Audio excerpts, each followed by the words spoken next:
ధర్మము చేయుడి అన్నాడు కదా ప్రభువారు. మీ వారు మాత్రం ధర్మం చేయరు, ఇతరులకు మాత్రం చెప్తా ఉంటారు. ఎవరు? ధర్మము, ఈ పదం మీరు బాగా వినాలి. ఉపకారమే ధర్మము. ఈ ధర్మం ఎట్లా చేయాలంట? ఘనత పొందాలని చేయకూడదు. ఘనత నేను అనేది ఏంటంటే, నువ్వు మనుషులు చూడాలని, మనుషుల ఘనత కొరకు, మనుషుల మెప్పు కొరకు నువ్వు ఏది చేస్తున్నా కూడా దానివల్ల ప్రియులారా నీకు ఫలం అనేది ఉండదు. ఆ ఫలం ఇక్కడే ఉంటుంది. ఎక్కడ? భూమి మీదనే. కొంతమంది మనుషులు చూసి తప్పుడు ఇస్తూ ఉంటారు. ఏంటి? ఏ ఇచ్చినా అంటే నువ్వు ఇయ్యటంలో తప్పు లేదు, కానీ మనుషులు చూడాలని ఇస్తున్నావు చూడు, అది భయంకరమైన తప్పు. ఏం ఉండదు, జీరో బ్యాలెన్స్. ఫలం ఇక్కడే ఉంటుంది. ప్రభు అక్కడ చెప్పింది ఏంటంటే, పరలోకములో మీకు ఏముండదు, ఫలం ఉండదు. నీవు ధర్మము చేయనప్పుడు మనుషుల వల్ల ఘనత పొందవలనని. దేనివల్ల? మనుషుల వల్ల ఘనత పొందాలని. మనుషుల ఘనత ఇంకొక ప్రభు వాటిని ఒకవేళ ధర్మం చేసిన ఎట్లా చేస్తారు? ఘనత పొందాలని తర్వాత చెప్పాలి, ఘనత పొందాలని తర్వాత చెప్పాలి. బూర ఊదించటం అంటే, బూర ఊదించడం అంటే ఏంది? ఇతరులకు తెలియజేయడం. చాలా సందర్భాల్లో ప్రియులారా, ఇది నాలో వేరే అనుకోవాలి, అనేక డినామినేషన్స్లో ఇవి లేవా?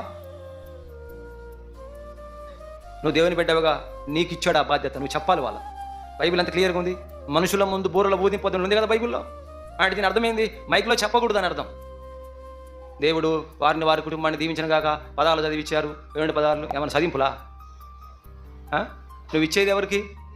దేవుని. నువ్వు ధర్మము చేయునప్పుడు కుడి చేత చేసేది చెప్పండి, ఎడమ చేయి. ధర్మము చేయటం అనేది దేవునికి ఇష్టమైన యాగమే, కానీ అది ఎట్లా చేయాలో అట్లా చేయాలి. దేవునికి ఇష్టమైనదే ధర్మం, దేవునికి ఇష్టమైనదే ఉపకారం. కానీ ఎట్లా చేయాలి? ఘనత కోసం చేయవాకు, మనుషులు ఏదో పొగడాలని చేయవాకు, బూర ఊదించాలని చేయవాకు. అది చేస్తే నీకు ఫలం లేనే. ఇది పరిసయ్యుల యొక్క ఎన్నో లక్షణం? 3వ లక్షణం. ఇది నా అలవాటైపోయింది, వాడుకైపోయింది. ఇది అనేకులు మా పేరు రాలేదే, మేము ఇచ్చి చెప్పలేదే. కొన్ని సహవాసాల్లో మనం చూస్తాం. అది మార్చుకోవాలి. ఏ సేవకుడైనా, ఏ పాస్టర్ అయినా ఒకరు చెప్తూ ఉంటే లైవ్ ద్వారా చూస్తుంటే. ఎందుకనంటే ప్రియ సోదరుడా సోదరి, అది దేవునికి ఇష్టమైనటువంటిది. మనుషుల ముందు ఏం ఊదింపవద్దు, బూర ఊదింపవద్దు. మనుషుల మధ్య, మనుషుల ఘనత కోసం, మనుషుల ప్రఖ్యాతుల కోసం, మనుషుల సంతోషం కోసం పిలాతు ఏం చేశాడు?